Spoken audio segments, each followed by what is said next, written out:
Con Araceli de Frutos, fundadora de Araceli de Frutos EAF y asesora del Fondo Alaja Inversiones. Araceli, muy buenos días. ¿Qué tal? Buenos días, Eva. Estamos viendo cómo, tan solo ha pasado una semana desde que comenzábamos a hablar de esta invasión, esa entrada en el suelo ucraniano, el tensionamiento crece, las amenazas, las sanciones, y estamos viendo cómo esa repercusión en el mercado es clara, los inversores buscando refugio en ese bono alemán, disparándose los precios del crudo. Quería preguntarte, Araceli, ¿qué repercusión, cuál es el escenario económico que podemos esperar de este impacto de lo que está siendo la invasión de Ucrania? Bueno, nos encontramos en un escenario de creciente inestabilidad, ¿no? Las consecuencias de este incremento, por centrarnos en el incremento del precio del crudo, pues llevarían más tensiones inflacionistas a las economías, que ya son grandes, ¿no? Alemania ayer supera el 5%, en Estados Unidos el 7,5%. Eso tendría consecuencias sobre la actuación de la política monetaria de los bancos centrales. Hoy tenemos las declaraciones de Powell a las 4 de la tarde, hora aquí europea, y a ver qué pistas nos da o qué sobre la actuación de la Reserva Federal, que recordemos que próximamente tiene su reunión el 16 de marzo y anteriormente la reunión del Banco Central Europeo el 10 de marzo.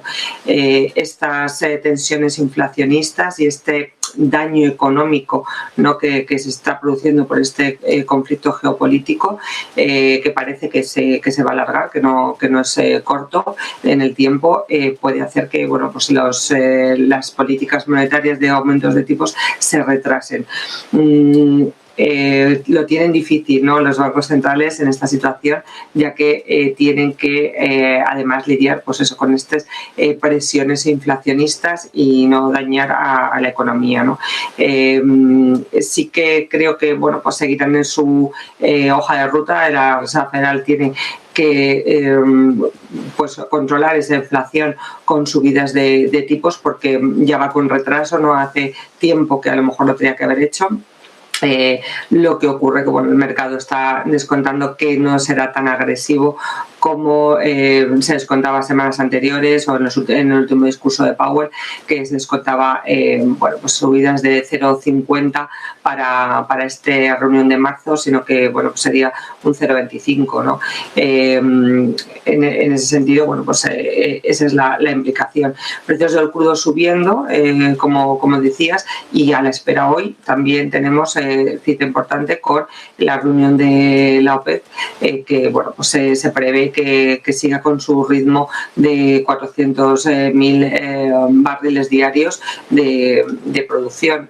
No cree, declaraciones que han hecho los miembros de OPEP, es que esta escalada del crudo se debe más bien a conflictos geopolíticos y no a presiones de demanda, con lo cual no se prevé que aumente esa producción, ¿no? En ese contexto y a la espera de lo que decía esa reunión de la OPEP+, hemos escuchado también cómo Biden, en su discurso del Estado de la Unión, muy centrado en la guerra, hablaba de esa liberación de barriles estratégicos para tratar de frenar esos precios del crudo, esa inflación que se desprende del oro negro, pero por lo que estaba señalando no es una cuestión de demanda. ¿Va a servir para algo este tipo de acción de la liberación o las tensiones van a seguir elevando del oro negro? Sí, yo creo que la verdad es que estoy más de acuerdo con la posición que está manteniendo la OPEP, que es el precio del crudo, como decimos siempre, sí que tiene su oferta y demanda, pero es una commodity muy influenciada por el entorno geopolítico, ¿no?, y los conflictos geopolíticos, con lo cual actualmente seguirá en aumento no solo el precio del crudo, sino el gas, mientras dure este conflicto.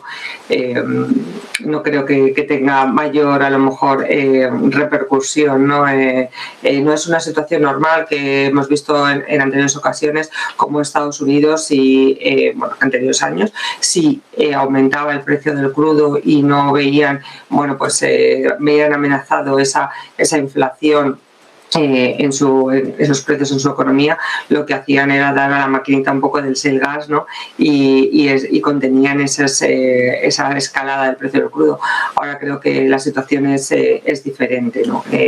Esta tensión geopolítica y de inestabilidad, pues lo que nos imprime es más inflación y subida no solamente del oro negro, sino también de las materias primas en general, ¿no?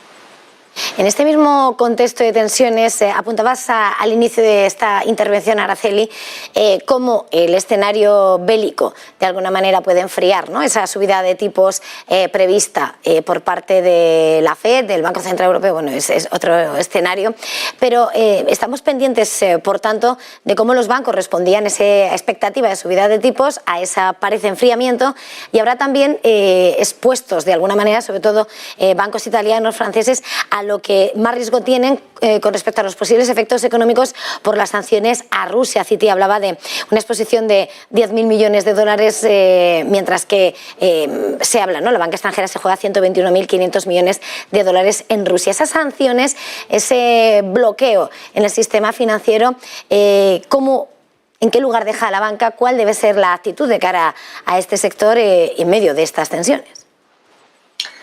Bueno, pues de ser un sector ganador a principio de año, que veíamos una rotación hacia el sector energético y sector bancario, que le iba a beneficiar esa subida de los tipos de interés, y también, bueno, pues ese crecimiento económico que se rondaba, se estimaba en torno al 5% a nivel global, pues ha pasado a una venta indiscriminada, ¿no?, del futuro de bancos. Día a día las caídas son bastante fuertes, ¿no?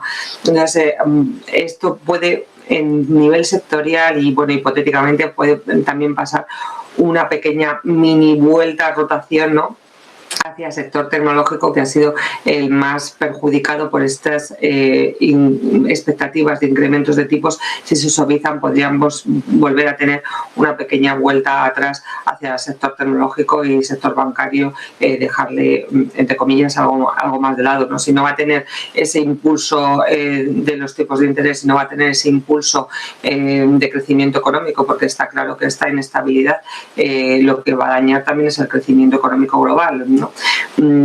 Pues es uno de los sectores, pues, que salen diezmados de esta crisis, ¿no?, de esta crisis geopolítica y de la situación actual que tenemos, ¿no?, de inestabilidad. Pero bueno, los inversores, yo creo que han, bueno, buscado refugio en la renta fija, en el oro.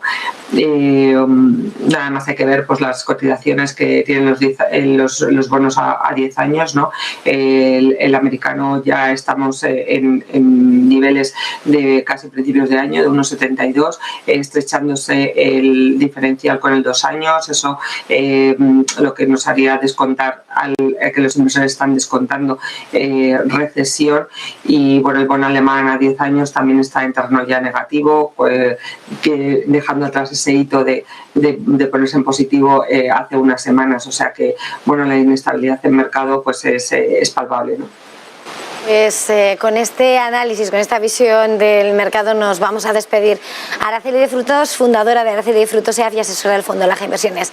Un placer haberle tenido esta mañana aquí con nosotros en Negocios Televisión. Feliz jornada y feliz negocio. Muchísimas gracias, Eva. Feliz día. Y en este punto